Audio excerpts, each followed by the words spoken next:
જોયા પછીમાં આગળ અભ્યાસ કરીશું। સૌપ્રથમ આપણે હેતુલક્ષી પ્રશ્નો વિશે ચર્ચા કરીએ, બરાબર। તો આ પાઠના લેખક છે રઘુવીર ચૌધરી, સાહિત્ય પ્રકાર છે એકાંકી અને સંદર્ભ ગ્રંથ છે ત્રીજો પુરુષ, બરાબર। મિત્રો આ ખાસ યાદ રાખજો। અને બીજી વસ્તુ આપણે અગત્યના પ્રશ્ન વિશે ચર્ચા કરી હતી કે રઘુવીર ચૌધરીને કયો એવોર્ડ મળ્યો હતો, બરાબર। તો ભારતીય જ્ઞાનપીઠ। અને કઈ નવલકથા માટે આવે તો નવલકથાનું નામ છે અમૃતા, બરાબર। અને કઈ સાલમાં આવશે તો 2015 માં।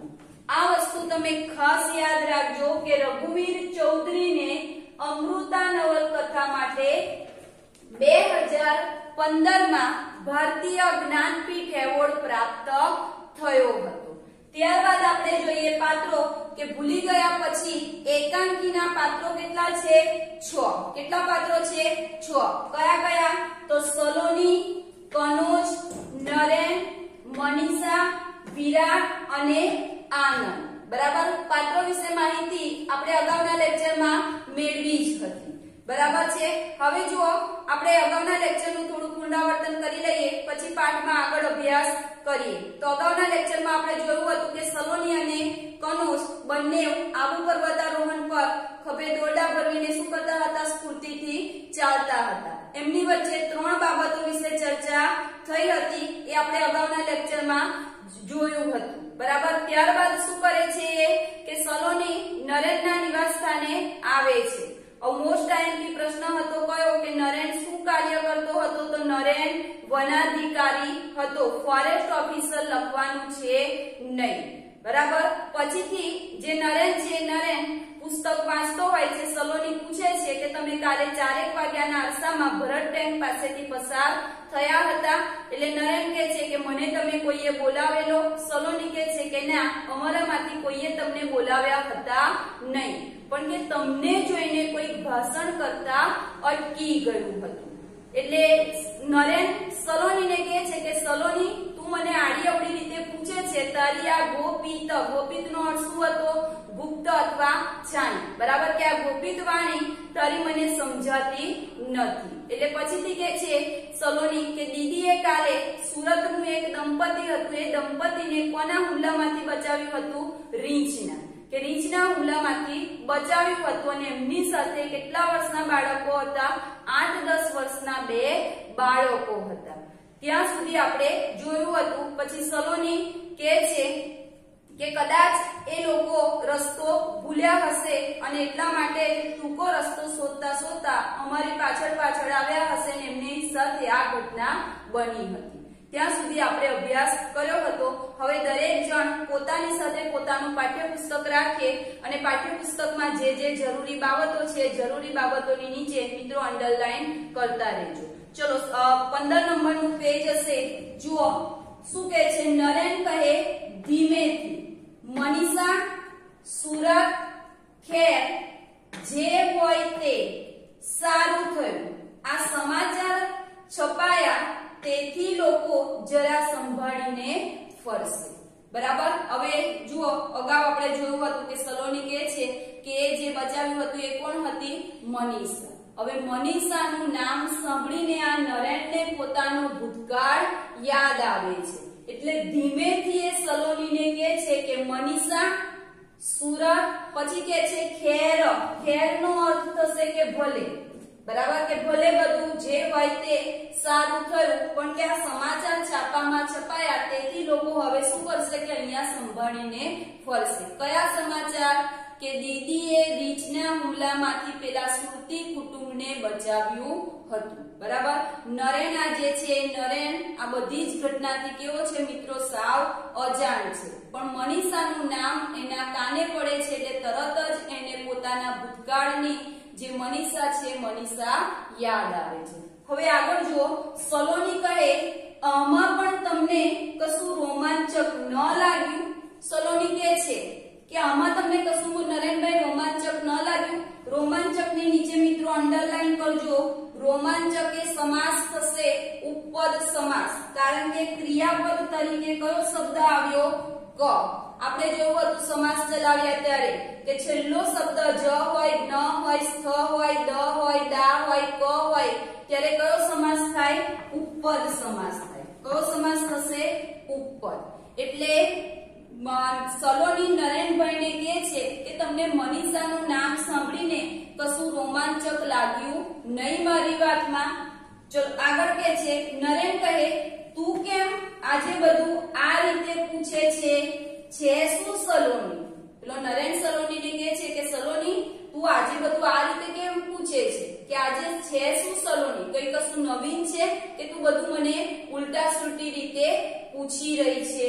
પછીથી કહે છે સલોની કહે એ જ કે હું પૂછું છું એ બધું એડે જાય છે. તમે આવા શુષ્ક ક્યારથી થઈ ગયા? મમ્મી તો કહેતી હતી કે મામાના નરેનભાઈ મોટા કવિ થશે. કહે છે કે નૈસર્ગિક સૌંદર્ય પાછળ તમે ગાડા હતા તેથી તો ફોરેસ્ટ ઓફિસરની તાલીમ લીધેલી. હવે જુઓ સલોની શું કહે છે? એજ કે હું એજ કહી રહી છું કે હું જે કંઈક બધું પૂછું છું એ બધું કેવું જાય છે? એડે જાય છે. એડે જવું એ મિત્રો રૂઢિપ્રયોગ છે. એડે જવાનો અર્થ થશે વ્યર્થ અથવા તો નકામું જવું. સલોનીને મિત્રો શું જાણવું છે કે આ નરેન મનીષાને ઓળખે છે કે નથી ઓળખતો. એટલે આડી અવડી રીતે બધી વસ્તુઓ પૂછે છે પણ નરેન એના મનમાંથી કોઈ જ વસ્તુ બોલતો નથી. એટલા માટે સલોની કહે છે કે હું જે કંઈક બધું પૂછું છું એ બધું કેવું જાય છે? નકામું જાય છે. પછી શું કહે છે કે તમે આવા શુષ્ક ક્યારથી થઈ ગયા? શુષ્કની નીચે અંડરલાઈન કરી દેજો. શુષ્કનો અર્થ થશે નીરસ. શુષ્ક એટલે શું થશે? નીરસ. સલોની કહે છે કે તમે આવા નીરસ ક્યારથી થઈ ગયા? પછી જો મમ્મી તો કહેતી હતી કે મામાના નરેનભાઈ મોટા કવિ થશે. કે મારી મમ્મી તો એવું કહેતી હતી કે મામાના જે નરેનભાઈ છે નરેનભાઈ શું થશે? મોટા કવિ થશે. હવે અહીંયા જુઓ સલોની અને નરેનનો સંબંધ બતાવ્યો છે. બંને મામા ફોઈના છોકરાઓ છે એટલે શું થાય? બંને વચ્ચેનો સંબંધ ભાઈ બહેન. તમારે એક વાક્યના ઉત્તરમાં આ પ્રશ્ન પૂછાય છે એટલે પાછું એવું ના લખશો કે સલોની આ કે તે. બરાબર છે? ચલો જો પછી શું કહે છે કે કહે છે કે નૈસર્ગિક સૌંદર્ય પાછળ તમે ગાંડા હતા તેથી તો ફોરેસ્ટ ઓફિસરની તાલીમ લીધી. હવે નૈસર્ગિકનો અર્થ મિત્રો સમજજો. નૈસર્ગિક એટલે કુદરત. નૈસર્ગિકનો અર્થ શું થશે? કુદરત. કે મારી મમ્મી તો એવું કહેતી હતી કે મામાના જે નરેનભાઈ છે મામાના નરેનભાઈ પ્રાકૃતિક સૌંદર્ય પાછળ શું હતા? ગાંડા હતા. તેથી ફોરેસ્ટ ઓફિસરની તાલીમ લીધી હતી. જો અહીંયા શબ્દ કયો આવ્યો? Forest officer. આપણે ફોરેસ્ટ ઓફિસર લખવાનું છે નહીં. ફોરેસ્ટ એટલે જંગલ અને ઓફિસર એટલે અધિકારી. જંગલ ખાતાના અધિકારીની નરેને શું કરી હતી? તાલીમ લીધી હતી. પણ ફોરેસ્ટ ઓફિસર આપણે લખવાનું છે નહીં. શું લખવાનું છે? વનાધિકારી. પછી નરેન કહે એમાં તથ્ય હશે પણ મારી રીતે કહું તો હું માનવ હૃદયના સૌંદર્ય પાછળ ગાંડો હતો. નરેન શું કહે છે સલોનીને કે એમાં તથ્ય હશે. તથ્ય એટલે સાર અથવા તો સચ્ચાઈ. તથ્યની નીચે મિત્રો અંડરલાઈન કરી દેજો. તથ્યનો અર્થ શું થશે? સાર અથવા તો સચ્ચાઈ. કે તું જે કંઈ કહી રહી છે એમાં કોઈક સચ્ચાઈ હશે અથવા તો કોઈક સાર હશે. પણ કે મારી રીતે કહું તો કે હું માનવ હૃદયના સૌંદર્ય પાછળ ગાંડો હતો. આ પ્રશ્ન પણ મિત્રો એક વાક્યના ઉત્તરમાં પૂછાશે. નરેન કોની પાછળ ગાંડો હતો? તો માનવ હૃદયના સૌંદર્ય પાછળ ગાંડો હતો. એને જે પ્રાકૃતિક સૌંદર્ય છે એ પ્રાકૃતિક સૌંદર્ય પાછળ નહીં પણ કોઈક એવી વ્યક્તિ છે કે જેના હૃદયનું જે સૌંદર્ય છે સૌંદર્યની પાછળ નરેન ગાંડો હતો. ચલો અહીંયા સુધી દરેકને ખબર પડી ગઈ. જો આગળ પ્રકૃતિ એની બાહ્ય છબી હતી પણ જીવનમાં એક અણધારી ક્ષણ આવી ઊંડો આઘાત કરી. બરાબર? હવે જુઓ શું કહે છે નરેન કે પ્રકૃતિ એની બાહ્ય છબી હતી. છબીની નીચે મિત્રો અંડરલાઈન કરો. છબી એટલે થશે તસવીર. કે જે પ્રકૃતિ છે એ પ્રકૃતિ એનું શું હતી? બાહ્ય છબી હતી. પણ કે જીવનમાં એક અણધારી ક્ષણ આવી ગઈ. હવે સમજો કઈ અણધારી ક્ષણ આવી નરેનના જીવનમાં? તો કે વિરાટે નરેન અને મનીષાના લગ્નની શું પાડી હતી? ના પાડી હતી. એના જીવનમાં અણધારી ક્ષણ આવી ગઈ અને ઊંડો આઘાત કરી ગઈ. કેટલું બધું એને દુઃખ થયું હતું કે જે વિરાટ બાબુ છે એ વિરાટ બાબુએ નરેન અને મનીષાના લગ્નની ના પાડી અને ત્યારથી પછી આ નરેનના જીવનમાં કોઈ રસ રહ્યો હતો નહીં. એટલે કોઈ તમને પૂછે કે કઈ અણધારી ક્ષણ? તો નરેન અને મનીષાના લગ્નની એના પિતા વિરાટે ના પાડી હતી. આગળ જુઓ, મૂળ વસ્તુ ગુમાવ્યા પછી એની બાહ્ય છબીનો આ નૈસર્ગિક સૌંદર્યનો પણ એટલો મહિમા ન રહ્યો. મૂળ વસ્તુ એટલે મિત્રો કઈ? મનીષા દેસાઈ. કઈ મૂળ વસ્તુ એટલે? મનીષા દેસાઈ. કારણ કે નરેન મનીષાને ખૂબ જ પ્રેમ કરતો હતો. એટલા માટે અહીંયા કહે છે કે મનીષાને ગુમાવ્યા પછી એની આ જે બાહ્ય છબી છે, આ બાહ્ય તસવીર છે, એ બાહ્ય તસવીરનો અને એની સાથે સાથે કે આ જે કંઈક નૈસર્ગિક સૌંદર્ય છે, કુદરતી સૌંદર્ય છે, સૌંદર્યનો પણ એટલો બધો મહિમા રહ્યો નહીં. એટલે ટૂંકમાં કહેવાનો અર્થ લેખકનો એટલો જ છે કે નરેનને હવે કોઈ વસ્તુમાં રસ રહ્યો નથી. કેમ નથી રહ્યો? કે મનીષા દેસાઈને જે પ્રેમ કરતો હતો એ મનીષા દેસાઈ નરેનના જીવનમાંથી ઘટી રહી હતી. શું કહે છે આગળ? હવે માત્ર નોકરી કરું છું અલબત્ત નિષ્ઠાથી. કે હવે માત્ર હું નોકરી કરું છું પણ નોકરી કરવા માટે કરું છું અલબત્ત નિષ્ઠાથી. નિષ્ઠાથી એટલે સચ્ચાઈથી અથવા તો ઈમાનદારીથી. કે નોકરી કરું છું ફક્ત કરવા ખાતર કરું છું પણ એ નોકરી નિષ્ઠાથી કરું છું. હવે અહીંયા આગળ સમજો, અહીંયા હવે શબ્દ છે, ક્રિયા વિશેષણ ઓળખાવો. ક્રિયા વિશેષણ હવે શબ્દ આવે એટલે ક્રિયા વિશેષણનો પ્રકાર થશે સમયવાચક. કયો પ્રકાર થશે? સમયવાચક ક્રિયા વિશેષણ. આગળ જુઓ, સલોની કહે તમે લગ્નના બધા માગા કેમ પાછા ઠેલો છો? એટલે સલોની પેલા નરેનને પ્રશ્ન પૂછે છે કે નરેનભાઈ તમારા લગ્ન માટે તો ઘણા બધા માગા આવે છે. માગા શબ્દને મિત્રો સમજો. માગા કોને કહેવામાં આવે? કે સગાઈ કરવા માટે વર પક્ષ અથવા કન્યા પક્ષ તરફથી જે પૂછવામાં આવે છે એને શું કહેવામાં આવે? માગું. તમારે શબ્દ સમૂહ માટે એક શબ્દ આપવામાં પ્રશ્ન પૂછાય તો તમારે આ વસ્તુ લખવાની છે, માગું. એટલે સલોની નરેનને કહે છે કે નરેનભાઈ તમે લગ્નના જે કંઈક બધા માગા આવે છે એ માગાને કેમ તમે પાછા ઠેલો છો? એટલા માટે કે મનીષા દેસાઈ નામની એક નમણી ને નાજુક કન્યા પર તમે કવિતાઓ લખતા હતા પણ એને લગ્નની ના પાડી. પેલી સલોની કહે છે કે નરેનભાઈ તમે એટલા માટે લગ્નના માગા પાછા ઠેલો છો કે જે મનીષા દેસાઈ નામની એક નમણી ને નાજુક કન્યા હતી. નમણીનો અર્થ થશે મિત્રો સુંદર. શું અર્થ થશે? સુંદર. અને નાજુકનો અર્થ થશે કોમળ. નાજુકનો અર્થ શું થશે? કોમળ. એટલે સલોની કહે છે કે મનીષા દેસાઈ નામની એક છોકરી હતી, એક યુવતી હતી ને એ યુવતી કેવી હતી? સુંદર અને નાજુક હતી. અને નાજુક કન્યા ઉપર નરેન શું કરતો હતો? કવિતા લખતો હતો. પણ એ નાજુક કન્યાએ લગ્નની ના પાડી. એટલા માટે કે તમે સગાઈ માટે જેટલા લોકો પૂછાવે છે બધાને જ તમે શું કરો છો? ના પાડો છો. આગળ શું કહે છે? નરેન કહે એ નમણી અને નાજુક હતી એ ખરું પણ એના પર કવિતા નહોતો લખતો. એક વાક્યમાં ઉત્તર મિત્રો પૂછાશે. વારંવાર પ્રશ્ન પૂછાય છે કે નરેનના મતે મનીષા કેવી હતી? તો નરેનના મતે મનીષા કેવી હતી? નમણી અને નાજુક. કેવી હતી? નમણી અને નાજુક. એટલે નરેન સલોનીને કહે છે કે મનીષા નમણી અને નાજુક હતી એ સાચું પણ હું એના ઉપર કવિતા લખતો હતો નહીં. બરાબર. સલોનીને અહીંયા આગળ મિત્રો શું કરે છે? નરેન ખોટી પાડે છે કે હું મનીષા દેસાઈ ઉપર કવિતા લખતો ન હતો. તો આગળ શું કહે છે કે હું એને જ કવિતા માનતો હતો.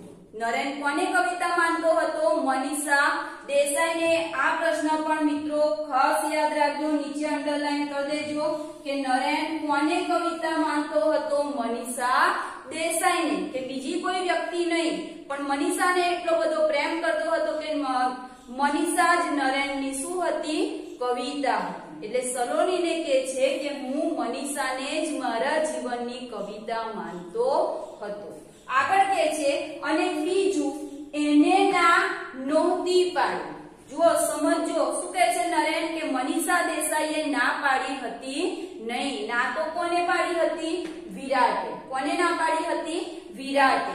પછી કહે છે ખેર એ નાજુક કન્યાનું નામ મનીષા હતું, અટક દેસાઈ અને ગામ સુરત હતું. ખેર એટલે કે બધું જવા દે સલોની, પણ કે હું તને હવે જે સચ્ચાઈ સલોની જાણવા માંગતી હતી એ જ સચ્ચાઈ હવે આ નરેન, સલોની અને કનોજને જણાવી રહ્યો છે. અત્યાર સુધી બહુ બધો પ્રયત્ન કર્યો પણ હવે એના હૃદયમાં જે મનીષા પ્રત્યેનો પ્રેમ હતો એ પ્રેમ એ સલોનીને બતાવે છે. એટલે સલોનીને કહે છે કે નાજુક કન્યાનું નામ મનીષા હતું. મિત્રો અંડરલાઈન કરી દેજો, એ નાજુક કન્યાનું નામ શું હતું? મનીષા હતું. એની અટક કઈ હતી? દેસાઈ. ઘણા પછી સ લખી નાખે છે કે કોઈ પણ અટક લખી નાખે છે, એટલે ખાસ યાદ રાખજો મનીષાની અટક કઈ હતી? દેસાઈ. એટલે કે એ કન્યાનું નામ મનીષા હતું, અટક દેસાઈ અને ગામ કયું હતું? સુરત હતું. કયા ગામની હતી? સુરતની. પ્રશ્ન પૂછાય કે મનીષા દેસાઈ કયા ગામની હતી? તો સુરતની. તેથી આ ખડતલ અને નિર્ભય કન્યાને હું મારા પૂર્વ જીવનની મનીષા માની લઉં. હવે તો એની અટક પણ બદલાઈ ગઈ હશે. શું કહે છે કે તેથી આ ખડતલ, ખડતલ શબ્દની નીચે મિત્રો અંડરલાઈન કરજો, શબ્દ સમૂહમાં પૂછાશે. શારીરિક રીતે સશક્ત. પ્રશ્ન મોસ્ટ આઈએમપી છે. શબ્દ સમૂહમાં આવશે શારીરિક રીતે સશક્ત, જેને શું કહેવાય? ખડતલ. ખડતલનો અર્થ થાય મજબૂત. શું અર્થ થશે? મજબૂત. બીજો શબ્દ છે નિર્ભય. નિર્ભય એટલે ભય વગરનું. સમાસમાં આ જે શબ્દ છે વારંવાર પૂછાય છે. નિર્ભય એ સમાસનો પ્રકાર થશે બહુવ્રીહી. વિગ્રહ શું થાય? જેનામાં ભય નથી તે. આપણે સમાસ શીખ્યા ત્યારે જોયું હતું કે જે તે પ્રત્યય આવે, જે તેથી વિગ્રહ થાય ત્યારે કયો સમાસ બને? બહુવ્રીહી સમાસ બને. એટલે બંને શબ્દની નીચે અંડરલાઈન કરી દેજો. આ શબ્દ સમૂહમાં પૂછાશે અને આ સમાસમાં પૂછાશે. એટલે નરેન કહે છે કે આ મજબૂત અને ભય વગરની કન્યાને હું મારા પૂર્વ જીવનની, પૂર્વ જીવન એટલે પહેલાનું જીવન, બરાબર. સમાસ થશે કર્મધારય. કયો સમાસ થશે? કર્મધારય. કારણ કે આગળ શું લાગેલું છે? વિશેષણ. તત્પુરુષ સમાસ લખવાનો છે નહીં. જીવન કેવું? તો જીવન કેવું છે? પહેલાનું. એટલે સમાસ થશે કર્મધારય. એટલે નરેન કહે છે કે આ ખડતલ અને નિર્ભય કન્યાને તું જે કહું છું એ રીતે કે હું મારા પહેલાના જીવનની મનીષા કેવી રીતે માની લઉં? તે જે કહું એ પ્રમાણે હું તારા કહેવાથી એને મારા પહેલાના જીવનની મનીષા માની લઉં નહીં. કે હવે તો એની અટક પણ શું થઈ ગઈ હશે? બદલાઈ ગઈ હશે. કારણ કે મિત્રો ઘણો બધો સમય ગતો રહ્યો છે. એટલે નરેન સલોનીને કહે છે કે અત્યારે તો દેસાઈમાંથી કદાચ બીજી કોઈ કાસ્ટમાં લગ્ન કર્યા હોય અથવા તો બીજે લગ્ન કર્યા હોય તો એની અટક પણ બદલાઈ ગઈ હશે. જો આગળ સલોની શું કહે છે? સલોની કહે અને ન બદલાઈ હોય તો જે વ્યક્તિ નાજુક અને નમણી હોય એ જ ખડતલ અને નિર્ભય ન થઈ શકે, બરાબર. હવે જો કે નરેને કહ્યું હતું કે હવે તો એની અટક પણ શું થઈ ગઈ હશે? બદલાઈ ગઈ હશે. એટલે કે મનીષાએ બીજા કોઈની સાથે લગ્ન કરી લીધા હશે. પણ સલોની કહે છે કે જો એની મનીષા દેસાઈની અટક ન બદલાય હોય તો પછી એ નરેનને સમજાવે છે કે જે વ્યક્તિ નાજુક અને નમણી હોય એ ખડતલ અને નિર્ભય ન થઈ શકે. પ્રશ્ન પૂછે છે કે જે સુંદર અને કોમળ હોય એ વ્યક્તિ મજબૂત અને ભય વગરની ન થઈ શકે. આ મુદ્દા પર તો અમને કુમારી મનીષા દેસાઈએ એક દિવસ ભાષણ આપેલું. જુઓ,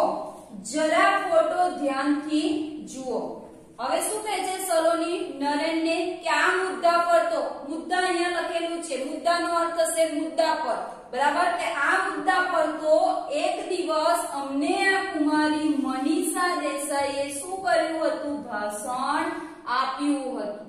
ખાસ સમજો, મનીષા દેસાઈએ કઈ બાબત ઉપર ભાષણ આપ્યું હતું? તો નાજુક અને નમણી હોય એ જ ખડતલ અને નિર્ભય ન થઈ શકે. આ બાબત ઉપર મનીષા દેસાઈએ એક વખત આબુ પર્વતારોહણ શિબિરમાં ભાષણ આપ્યું હતું અને આપણે પાઠ એકાંકીની શરૂઆતમાં જ જોયું હતું કે આ ભાષણ આપતા આપતા મનીષા દેસાઈએ નરેનને જોયો હતો અને નરેનને જોઈને ભાષણ આપતા અટકી ગઈ હતી. એટલે સલોની નરેનને કહે છે કે આ જ મુદ્દા પર એક દિવસ મનીષા દેસાઈએ અમને ભાષણ આપ્યું હતું. કે જુઓ, આ જરા ફોટો ધ્યાનથી જુઓ કે સમાચાર પત્ર લઈને આવી હતી સલોની, સમાચાર પત્ર બતાવ્યા હતા નરેનને, તો એ જ વસ્તુ ફરી પાછી બતાવે છે કે જુઓ, તમને ખાતરી ન થાય તો આ સમાચારમાં જે ફોટો છે ફોટાને શું કરો તમે ધ્યાનથી જુઓ. આગળ કહે છે, નરેન કહે આંખો તો એવી જ છે પણ સૈનિક બાળા જેવો યુનિફોર્મ. નરેન કહે છે કે તું જે મને ફોટો બતાવી રહી છે એ છોકરીની આંખો તો સેમ ટુ સેમ કોના જેવી છે? મનીષા દેસાઈ જેવી જ છે, પણ કે એને જે યુનિફોર્મ પહેર્યો છે, અહીંયા અંડરલાઈન કરી દેજો, મનીષા દેસાઈએ કોના જેવો યુનિફોર્મ પહેરેલો છે? સૈનિક બાળા જેવો. જે સૈનિકો હોય અને જે યુનિફોર્મ ધારણ કરે, યુનિફોર્મ નો ગુજરાતી થશે ગણવેશ, એટલે જેવો ગણવેશ પહેર્યો હોય એવો જ ગણવેશ કોને પહેરેલો છે? મનીષા દેસાઈ. આગળ કહે છે નાના સલોની એ ન હોઈ શકે. જો હજુ પણ આ નરેન છે, નરેનને ખાતરી થતી નથી કે આ જે ફોટો છે એ ફોટો મનીષા દેસાઈનો છે, એના પૂર્વ જીવનની મનીષાનો છે. એ કહે છે કે આંખો તો સેમ મનીષા દેસાઈ જેવી છે, પણ તે એને જે આ ગણવેશ પહેર્યો છે ગણવેશને આધારે હું કહી શકું કે ના ના, એ સલોની મનીષા દેસાઈ ન હોઈ શકે. આગળ કહે છે, સલોની કહે તમે આ ફોટા સાથે તમારી કલ્પના મૂર્તિને સરખાવો છો કે મૂળ વસ્તુને? પેલી સલોની નરેનને કહે છે કે હું તમને આ જે કઈક ફોટો બતાવું છું એ ફોટાને તમે તમારી કલ્પના મૂર્તિ એટલે પોતાના મનમાં જે અંકિત કરેલી મૂર્તિ હોય તે, કે નરેનના મનમાં જે મનીષા દેસાઈ હતી એના ભૂતકાળમાં એ મનીષા દેસાઈ, એટલે સલોની કહે છે કે તમે આ ફોટા સાથે તમારી કલ્પના મૂર્તિને સરખાવો છો કે પછી મૂળ વસ્તુને? મૂળ વસ્તુ એટલે કોણ? મનીષા દેસાઈ. પછીથી કહે છે મનીષા દેસાઈને કે પછી તમે આ ફોટાની સાથે મનીષા દેસાઈને સરખાવો છો. આવો સલોની નરેનને પ્રશ્ન પૂછી રહી છે. નરેન કહે એ મનીષાનું આવું રૂપાંતરની નીચે અંડરલાઈન કરજો મિત્રો. રૂપાંતરનો અર્થ થશે ફેરફાર અને સંધિમાં પૂછાય તો રૂપ વત્તા અંતર. શું થશે? રૂપ વત્તા અંતર. કે એ મનીષાનું આવું રૂપાંતર, આવો ફેરફાર, કે હું જે મનીષાને ઓળખતો હતો એ મનીષા તો કેવી હતી? નમણી અને નાજુક હતી અને એક નાની સકી ઘરોડીથી ડરતી હતી. તો એ મનીષામાં આટલું બધું ફેરફાર થઈ જાય, આટલું બધું પરિવર્તન આવી જાય, મારે અભિનંદન આપવા આવવું જોઈએ જો ખાતરી થાય કે. પછી વાક્ય નરેને અધૂરું છોડી દીધું. શું કહે છે કે જો મનીષાએ, એ ડરપોક મનીષાએ આવું જો પરાક્રમ કર્યું હોય તો મારે એને અભિનંદન આપવા આવવું જોઈએ. પણ શું કહે છે આગળ કે જો ખાતરી થાય કે, જુઓ મિત્રો હજુ નરેનને શાની ખાતરી કરવી છે? કારણ કે એ બંનેના પ્રેમને ઘણો બધો સમય વીતી ગયો છે, એટલે એટલા માટે નરેન કહે છે કે હજુ જો મને ખાતરી થાય કે, પણ વાક્ય પછી લેખકે આગળ લખેલું છે નહીં. હવે જો સલોની કહે પ્રયત્ન કરી જોઈએ, મનીષા બહેનને ખ્યાલ ન આવે એ રીતે. સલોની પેલા નરેન સાથે સંમત થઈ જાય છે કે તમે જે કહો છો બરાબર, તો હું તમારી સાથે સંમત છું, આપણે પ્રયત્ન કરી જોઈએ. પણ કેવી રીતે પ્રયત્ન કરવાનો છે? કે મનીષા બેનને ખ્યાલ ન આવે એ રીતે. મનીષાને કશી જ વસ્તુની ખબર ન પડે, કારણ કે નરેન તો વનાધિકારી છે, છતાં પણ ભાઈ એને કશી ખબર નથી કે અહીંયા મનીષા દેસાઈ કોચ તરીકે સેવાઓ આપે છે. આ સલોની અને કનોજે આવીને કહ્યું ત્યાર પછી એને થોડો ખ્યાલ આવ્યો કે આ જે છે એ મનીષા દેસાઈ છે. એટલા માટે સલોની કહી રહી છે કે આપણે એક કામ કરીએ કે એને ખબર ન પડે એ રીતે તમે જે વસ્તુને સરખાવવા માંગો છો એને આપણે સરખાવવી જોઈએ. કનોજ, તું આનંદને અહીં મોકલશે, હું પછી એની સાથે કેમ્પ પર આવી જઈશ. જો કોણ બોલે છે વાક્ય? સલોની જ કે છે. સલોની કનોજને કે છે. સલોની અને કનોજ એ બંને પણ મિત્રો પ્રેમી છે, બરાબર. એ આગળ આપણે પાઠ જે એકાંકી છે, એકાંકીના અંતની અંદર એમનું વર્ણન આપેલું હશે. એટલે સલોની કનોજને કહે છે કે તું આનંદને અહીં શું કરજે? મોકલજે. કેમ મોકલવાનું છે? કારણ કે આનંદ કોણ છે મિત્રો? મનીષાનો ભાઈ છે. કોણ છે? મનીષાનો ભાઈ છે. એટલે કે છે કે તું આનંદને મોકલજે, કારણ કે એને કહ્યું કે મનીષાને ખબર ન પડે એ રીતે આપણે એક કામ કરવાનું છે. તો આનંદને જુએ તો જે નરેનની શંકા છે શંકા શું પડી જાય? સાચી પડી જાય કે પછીથી હું શું કરીશ? એની સાથે કેમ્પ પર આવી જઈશ. કોની સાથે? આ આનંદની સાથે. જો આગળ સલોની કહે ચાલો વરંડામાં બેસીએ, સૂર્યનો પ્રકાશ છે, ત્યાં સુધીમાં આ તમારા બંગલાના ફૂલ છોડની શોભા જોઈએ. હવે સલોની નરેનને શું કહે છે કે ચાલો આપણે વરંડામાં. વરંડાની નીચે મિત્રો અંડરલાઈન કરી દેજો. વરંડાનો અર્થ થશે વાડો, બરાબર. જે ઓસરી હોય એ ઓસરીની આગળનો જે ભાગ હોય એને આપણે શું કહીએ છીએ? વરંડો. એટલે સલોની કહે છે કે ચાલો હવે આપણે બધા શું કરીએ? વરંડામાં જઈને બેસીએ, કારણ કે ત્યાં શું છે? સૂર્યનો પ્રકાશ છે અને કે ત્યાં સુધીમાં તો આ તમારો જે બંગલો છે બંગલાના ફૂલ છોડ છે એ ફૂલ છોડની આપણે શોભા જોઈએ. નરેન કહે તું ચાલ, ખુરશીઓ હું લાવું છું. મારી અત્યાર સુધીની નોકરીમાં આ સૌથી સુંદર મકાન મળ્યું છે. જાણે કે અહીંનો માનવંતો મહેમાન ન હો. નરેન સલોનીને કહે છે કે તું ચાલ, હું ખુરશીઓ લઈને આવું છું. પછીથી એ સલોનીને કહે છે કે મારી અત્યાર સુધીની નોકરીમાં, કે આ જંગલમાં નોકરી કરે છે નરેન, પણ આટલા વર્ષોથી નોકરી કરે છે, આટલા વર્ષોની નોકરીમાં સૌથી સુંદરમાં સુંદર મકાન એને મળ્યું છે. હવે આ વાક્યની નીચે મિત્રો અંડરલાઈન કરજો. વિશેષણમાં પૂછાય કે વિશેષણ ઓળખાવો, તો અહીંયા શબ્દ આપેલો છે સુંદર. શું દર્શાવે છે? ગુણ.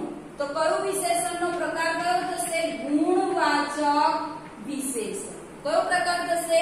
ગુણવાચક વિશેષણ. એટલે નરેન કહે છે કે મારી નોકરીમાં સૌથી સુંદરમાં સુંદર, સારામાં સારું મકાન મને મળ્યું છે. કે જાણે કે હું અહીંનો, કે હું આ જંગલનો માનવંતો. માનવંતાની નીચે મિત્રો અંડરલાઈન કરો. સમાનાર્થી શબ્દમાં પૂછાશે. માનવંતાનો અર્થ થશે માનનીય. માનવંતાનો અર્થ શું થશે? માનનીય. કે મને એવું લાગે છે કે હું અહીંયાનો માનનીય મુખ્ય મહેમાન ન હો. પછીથી કહે છે સલોની કહે અરે પેલો ગુલમોહર કેવો ખીલ્યો છે. સલોની નરેનભાઈને કહે છે કે અરે જુઓ કે પેલો ગુલમોહર કેવો ખીલ્યો છે. ગુલમોહર એ વૃક્ષનું એક નામ છે.